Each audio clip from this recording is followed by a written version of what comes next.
81절에 보면은 내 영혼이 지치도록 주님의 구원을 사모하며 내 희망을 모두 주님의 말씀에 걸어두었습니다. 주님께서 나를 언제 위로해 주실까 하면서 주님의 말씀을 기다리다가 시력조차 잃었습니다. 이 시편 119편을 고백하는 이 성도는 지쳐서 병이 날 정도로 하나님의 구원을 열망하며 기다렸지만 사실 현실의 상황은 여전히 바뀌지 않았던 것이죠. 엎친 데 덮친 격으로 하나님의 말씀을 무시하는 교만한 자들은 이유 없이 이러한 성도들을 괴롭히며 못살게 굽니다. 84절이죠. 주님의 종이 살 수 있는 날이 이제 얼마 남지 않았습니다. 나를 핍박하는 자를 언제 심판하시겠습니까? 주님의 법대로 살지 않는 저 교만한 자들이 나를 빠뜨리려고 구덩이를 팠습니다. 이러한 형편 가운데 있는 시편의 성도는 자신의 모습을 마치 연기에 그을린 가죽부대 같다라고 표현을 하지요. 83절입니다. 내가 비록 연기에 그을린 가죽부대처럼 되었어도 주님의 율례들만은 잊지 않습니다. 옛날 유목 생활을 하던 유대인들은 짐승 가죽을 벗겨내고 구멍 뚫린 부분을 기워서 물병으로 사용했답니다. 포도주를 거기에 담아서 사용했는데 이 포도주 부대로 사용한 가죽 부대가 텅 비게 되면 장막 안에 텐트 안에 걸어둔다 그래요. 난방을 위해서 텐트 안에 불을 피우게 되면은 텐트 안에 연기가 가득하겠죠. 그러면서 그 가죽 부대가 이 연기로 전차로 가득 채워지고 또 거기에 그을려서 더 무죽죽해지고 또 열을 받게 되면 쭈글쭈글해진다 그래요.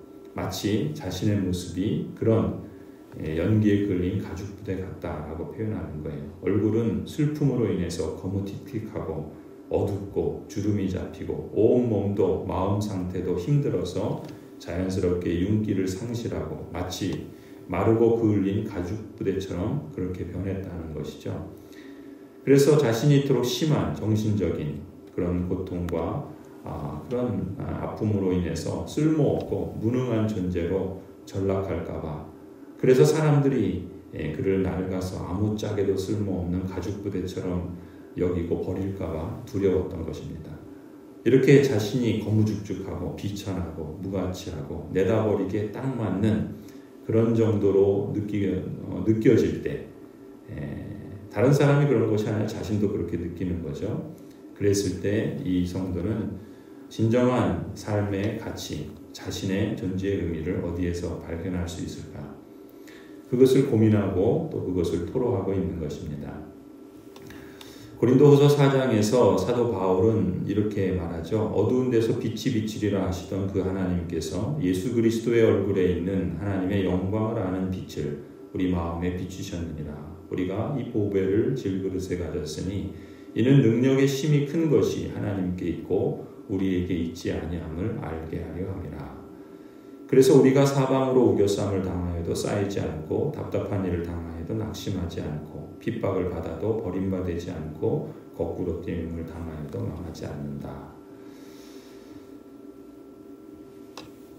하나님께서는 영원하시고 신실하신 분이시기에 하나님의 약속은 반드시 이루어지죠. 그러나 시간이 지체되거나 어려운 일을 당하게 되면 하나님의 약속을 의심하기 마련이고 또 기다림에 지쳐서 약속을 포기하는 경우도 종종 있지요. 그러한 상황에서 이 성도는 하나님께 대한 믿음 그리고 약속의 말씀에 대한 희망을 버리지 않고 자신의 모든 희망을 오직 주님의 말씀에 걸어두고 말씀에 순종할 것을 다짐하고 있는 고백이 오늘 시편 119편입니다. 86절에 그러죠. 주님의 계명들은 모두 진실합니다. 사람들이 무고하게 나를 핍박하니 나를 도와주십시오. 이 세상에서 그들이 나를 거의 다 죽여놓았지만 주님의 법도를 나는 잊지 않았습니다. 주님의 인자하심으로 나를 살려주십시오. 그러면 주님께서 친히 명하신 증거를 지키겠습니다. 성도 여러분, 올해 하나님께서 또 때때로 여러분에게 주시던 하나님의 약속들은 무엇인가 한번 되짚어 보시기 바랍니다. 그리고 그러한 약속들을 나는 믿음으로 잘 붙들고 있는지 나의 희망을 거기에 두고 있는지 한번 돌아보시기를 바랍니다.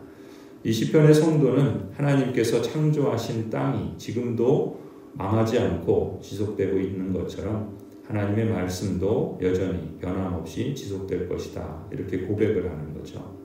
그래서 하나님의 말씀을 의지하고 따르는 사람은 악한 자들의 위협이나 그 여러 가지 어려움 속에서도 생명을 보존하고 안전할 수 있다고 믿는 것입니다. 우리 눈에 완전한 것처럼 보이는 것들, 그런 것들이 있지만 다 한계가 있는 불완전한 것들이 있듯이, 그러나 오직 하나님의 말씀만은 영원하고 완전하다는 사실을 믿고 신뢰하는 것이죠. 89절에 이렇게 고백합니다. 주님의 말씀은 영원히 살아있으며 하늘의 굳건히 자리 잡고 있습니다. 주님의 성실하심은 대대에 이릅니다. 땅의 기초도 주님께서 놓으신 것이기에 언제나 흔들림이 없습니다. 만물이 모두 주님의 종들이기에 만물이 오늘날까지도 주님의 규례대로 흔들림이 없이 서 있습니다. 주님께서 주님의 법도로 나를 살려주셨으니 나는 영원토록 그 법도를 잊지 않겠습니다. 96절 아무리 완전한 것이라도 모두 한계가 있다는 것을 알았습니다. 그러나 주님의 계명은 완전합니다. 이 시편의 성도의 고백처럼 하나님의 말씀은 영원하고 절대로 변함이 없지요. 성도는 하나님의 말씀에 희망을 두었기에 고통 속에서도 절망하지 않고 고통을 이겨내며 또 견디며 살아갑니다. 성도 여러분, 성도로서 여러분은 무엇에 그리고 어디에 희망을 두고 있습니까? 당장 눈앞의 상황에 연연하지 말고 영원하고 무한하신 하나님의 말씀을 잘 그리고 끝까지 붙드시기를 바랍니다.